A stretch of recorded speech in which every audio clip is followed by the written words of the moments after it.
नमस्कार दोस्तों, आज हम इस वीडियो में सुनेंगे 16 सोमवार व्रत की कथा।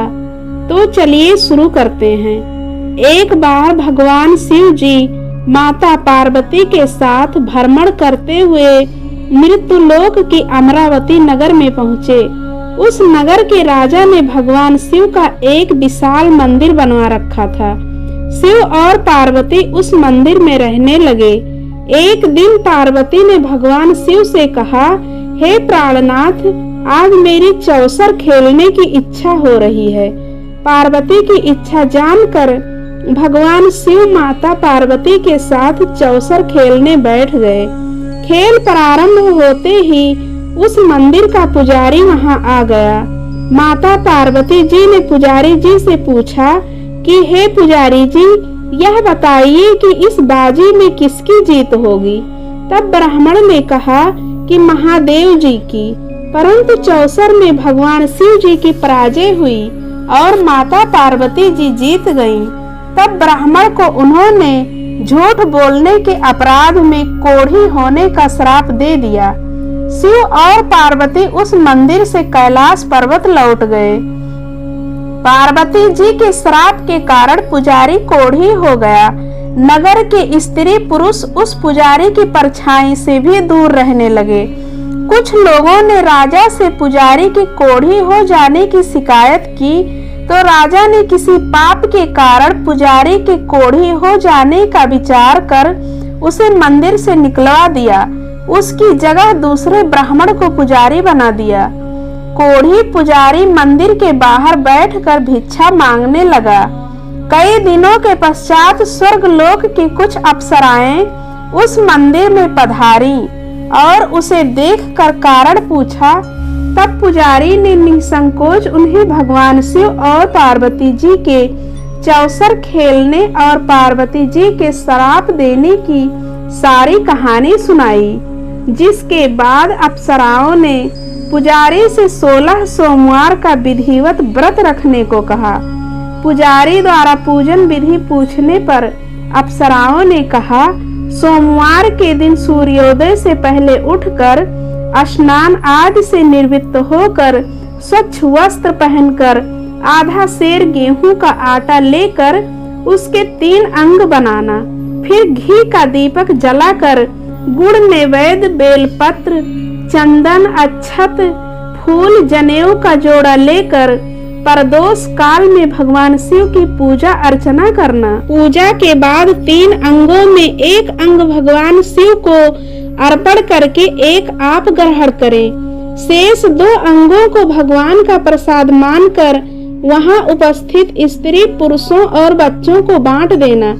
इस तरह व्रत करते हुए जब 16 सोमवार बीत जाएं, तो 17वें सोमवार को 1 पाव आटे की बाटी बनाकर उसमें घी और गुड़ मिलाकर चूरमा बनाना, फिर भगवान शिव को भोग लगाकर वहां उपस्थित स्त्री पुरुष और बच्चों को प्रसाद बांट देना। इस तरह 16 सोमवार व्रत करने और व्रत कथा सुनने से भगवान शिव तुम्हारे कोढ़ को नष्ट करके तुम्हारी सभी मनोकामनाएं पूरी कर देंगे। इतना कहकर अप्सराएं स्वर्गलोक को चली गईं। पुजारी ने अप्सराओं के कथा अनुसार 16 सोमवार का विधिवत व्रत किया। फलस्वरूप भगवान शिव की अनुकंपा से उसका कोढ़ नष्ट हो गया। राजा ने उसे फिर मंदिर का पुजारी बना दिया। वह मंदिर में भगवान शिव की पूजा करते हुए आनंद से जीवन व्यतीत करने लगा। कुछ दिनों बाद पुनः पृथ्वी का भ्रमण करते हुए भगवान शिव और माता पार्वती उस मंदिर में पधारे। स्वस्थ पुजारी को देखकर माता पार्वती जी आश्चर्य में पड़ गईं और उसके रोग मुक्त होने का कारण पूछा, तो पुजारी ने उन्हें 16 सोमवार व्रत करने की सारी कथा सुनाई। पार्वती जी भी व्रत की बात सुनकर बहुत प्रसन्न हुई और उन्होंने पुजारी से इसकी विधि पूछकर स्वयं 16 सोमवार का व्रत प्रारंभ किया।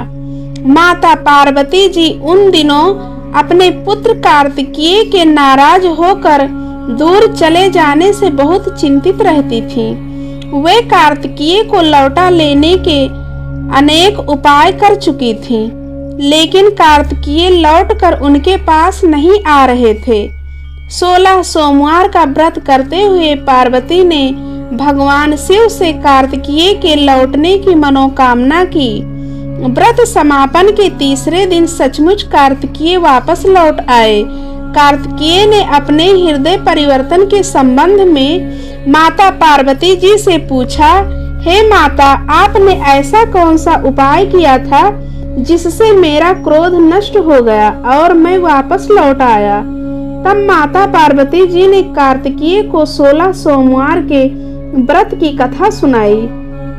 कार्तिकेय अपने एक ब्राह्मण मित्र ब्रह्मादत्त के परदेश चले जाने से बहुत दुखी थे। उसको वापस लौटाने के लिए कार्तिकेय ने 16 सोमवार का व्रत करते हुए ब्रह्मदत्त के वापस लौट आने की कामना प्रकट की। व्रत के समापन के कुछ दिनों के बाद मित्र लौट आया।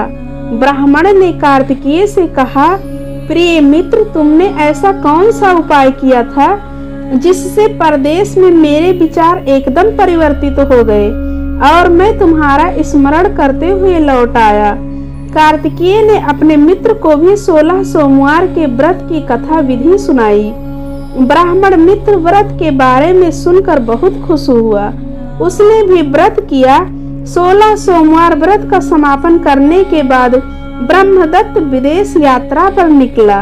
वहां नगर के राजा हर्षवर्धन की बेटी राजकुमारी गुंजन का स्वयंवर हो रहा था। वहां के राजा ने प्रतिज्ञा की थी कि एक हथनी यह माला जिसके गले में डालेगी वह अपनी पुत्री का विवाह उसी से करेगा। ब्राह्मण भी उत्सुकतावश महल में चला गया। वहां कई राज्यों के राजकुमार बैठे थे। तभी एक सजी धजी हथनी सूंड में जयमाला लिए वहां आई। हथनी ने ब्राह्मण के गले में जयमाला डाल दी। फलस्वरूप राजकुमारी का विवाह ब्राह्मण से हो गया। एक दिन उसकी पत्नी ने पूछा, हे प्राणनाथ, आपने कौन सा शुभ कार्य किया था जो उस हथनी ने राजकुमारों को छोड़कर आपके गले में जयमाला डाल दी? ब्राह्मण ने 16 सोमवार व्रत की विधि बताई।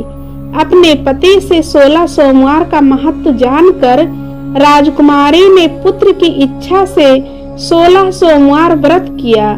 निश्चित समय पर भगवान शिव की अनुकंपा से राजकुमारी के एक सुंदर सुशील व स्वस्थ पुत्र पैदा हुआ। पुत्र का नामकरण गोपाल के रूप में हुआ। बड़ा होने पर पुत्र गोपाल ने भी अपनी माँ से एक दिन प्रश्न किया कि मैंने तुम्हारे ही घर में जन्म लिया, इसका क्या कारण है? माता गुंजन ने पुत्र को 16 सोमवार व्रत की जानकारी दी। व्रत का महत्व जानकर गोपाल ने भी व्रत करने का संकल्प किया। गोपाल जब 16 वर्ष का हुआ तो उसने राज्य पाने की इच्छा से 16 सोमवार का विधिवत व्रत किया।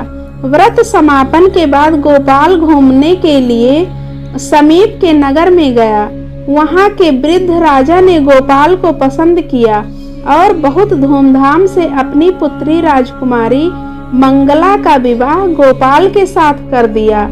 16 सोमवार के व्रत करने से गोपाल महल में पहुंचकर आनंद से रहने लगा। 2 वर्ष बाद वृद्ध राजा का निधन हो गया तो गोपाल को उस नगर का राजा बना दिया गया। इस तरह 16 सोमवार व्रत करने से गोपाल की राज्य पाने की इच्छा पूर्ण हो गई। राजा बनने के बाद भी वह विधिवत 16 सोमवार का व्रत करता रहा। व्रत के समापन पर 17वें सोमवार को गोपाल ने अपनी पत्नी मंगला से कहा कि व्रत की सारी सामग्री लेकर वह समीप के शिव मंदिर में पहुँचे। पति की आज्ञा का उल्लंघन करके सेवकों द्वारा पूजा की सामग्री मंदिर में भेज दी, स्वयं मंदिर नहीं गई। जब राजा ने भगवान शिव की पूजा पूरी की तो आकाशवाणी हुई, हे राजन, तेरी रानी ने 16 सोमवार व्रत का अनादर किया है, सो रानी को महल से निकाल दो, नहीं तो तेरा सब वैभव नष्ट हो जाएगा। आकाशवाणी सुनकर उसने तुरंत महल में पहुंचकर अपने सैनिकों को आदेश दिया कि रानी को दूर किसी नगर में छोड़ आओ। सैनिकों ने राजा की आज्ञा का पालन करते हुए उसे तत्काल घर से निकाल दिया। रानी भूखी प्यासी उस नगर से भटकने लगी। रानी को उस नगर में एक बुढ़िया मिली। वह बुढ़िया सूत काट कर बाजार में बेचने जा रही थी, लेकिन उस बुढ़िया से सूत उठ नहीं रहा था। बुढ़िया ने रानी से कहा, बेटी, यदि तुम मेरा सूत उठाकर बाजार तक पहुंचा दो और सूत बेचने में मेरी मदद करो तो मैं तुम्हें धन दूंगी। रानी ने बुढ़िया की बात मान ली, लेकिन जैसे ही रानी ने सूत की गठरी को हाथ लगाया तभी जोर की आंधी चली और गठरी खुल जाने से सारा सूत आंधी में उड़ गया। बुढ़िया ने उसे फटकार कर भगा दिया। रानी चलते चलते नगर में एक तेली के घर पहुंची। उस तेली ने तरस खाकर रानी को घर में रहने के लिए कह दिया, लेकिन तभी भगवान शिव के प्रकोप से तेली के तेल से भरे मटके एक एक करके फूटने लगे, जिसके बाद तेली ने भी भगा दिया। भूख प्यास से व्याकुल रानी वहां से आगे की ओर चल पड़ी। रानी ने एक नदी पर जल पीकर अपनी प्यास शांत करनी चाहिए तो नदी का जल उसके स्पर्श से सूख गया। अपने भाग्य को कोसती हुई रानी आगे चल दी। चलते चलते रानी एक जंगल में पहुंची। उस जंगल में एक तालाब था, उसमें निर्मल जल भरा हुआ था। निर्मल जल देखकर रानी की प्यास तेज हो गई। जल पीने के लिए रानी ने तालाब की सीढ़ियां उतरकर जैसे ही जल को स्पर्श किया तभी उस जल में असंख्य कीड़े उत्पन्न हो गए। रानी ने दुखी होकर उस गंदे जल को पीकर अपनी प्यास शांत की। रानी ने एक पेड़ की छाया में बैठकर कुछ देर आराम करना चाहा तो उस पेड़ के पत्ते पल भर में सूख कर बिखर गए। रानी दूसरे पेड़ के नीचे जाकर बैठी। जिस पेड़ के नीचे बैठती वही सूख जाता। वन और सरोवर की यह दशा देखकर वहां के ग्वाले बहुत हैरान हुए। ग्वाले रानी को समीप के मंदिर में पुजारी जी के पास ले गए। रानी के चेहरे को देखकर पुजारी जान गया कि रानी अवश्य किसी बड़े घर की हैं। भाग्य के कारण दर दर भटक रही हैं। पुजारी ने रानी से कहा, पुत्री, तुम कोई चिंता मत करो, मेरे साथ इस मंदिर में रहो, कुछ ही दिनों में सब ठीक हो जाएगा। पुजारी की बातों से रानी को बहुत सांत्वना मिली। रानी उस मंदिर में रहने लगी। रानी भोजन बनाती तो सब्जी जल जाती, आटे में कीड़े पड़ जाते, जल से बदबू आने लगती। पुजारी भी रानी के दुर्भाग्य से बहुत चिंतित होते हुए बोले, हे पुत्री, अवश्य ही तुझसे कोई अनुचित काम हुआ है, जिसके कारण देवता तुझसे नाराज हैं और उनकी नाराजगी के कारण ही तुम्हारी यह दशा हुई है। पुजारी की बात सुनकर रानी ने अपने पति के आदेश पर मंदिर में न जाकर शिव की पूजा नहीं करने की सारी कथा सुनाई। पुजारी ने कहा, अब तुम कोई चिंता मत करो, कल सोमवार है और कल से तुम 16 सोमवार के व्रत करना शुरू कर दो। भगवान शिव अवश्य तुम्हारे दोषों को क्षमा कर देंगे। पुजारी की बात मानकर रानी ने 16 सोमवार के व्रत प्रारंभ कर दिए। रानी सोमवार का व्रत करके शिव की विधिवत पूजा अर्चना की तथा व्रत कथा सुनने लगी। जब रानी ने 17वें सोमवार को विधिवत व्रत का समापन किया तो उधर उसके पति राजा के मन में रानी की याद आई। राजा ने तुरंत अपने सैनिकों को रानी को ढूंढ कर लाने के लिए भेजा। रानी को ढूंढते हुए सैनिक मंदिर में पहुंचे और रानी से लौटकर घर चलने के लिए कहा। पुजारी ने सैनिकों से मना कर दिया और सैनिक निराश होकर लौट गए। उन्होंने लौटकर राजा को सारी बात बताई। राजा स्वयं उस मंदिर में पुजारी के पास पहुंचे और रानी को महल में ले जाने के लिए आग्रह की। उन्होंने पुजारी से क्षमा मांगी। पुजारी ने राजा से कहा, यह सब भगवान शिव के प्रकोप के कारण हुआ है। इतना कहकर रानी को विदा किया। राजा के साथ रानी महल में पहुंची। महल में बहुत खुशियां मनाई गईं। पूरे नगर को सजाया गया। राजा ने ब्राह्मणों को अन्न, वस्त्र और धन का दान दिया। नगर में निर्धनों को वस्त्र बांटे गए। रानी 16 सोमवार का व्रत करते हुए महल में आनंद पूर्वक रहने लगी। भगवान शिव की अनुकंपा से उनके जीवन में सुख ही सुख भर गए। 16 सोमवार के व्रत करने और कथा सुनने से मनुष्य की सभी मनोकामनाएं पूरी होती हैं और जीवन में किसी तरह की कमी नहीं होती है। स्त्री पुरुष आनंद पूर्वक जीवन यापन करते हुए मोक्ष को प्राप्त करते हैं।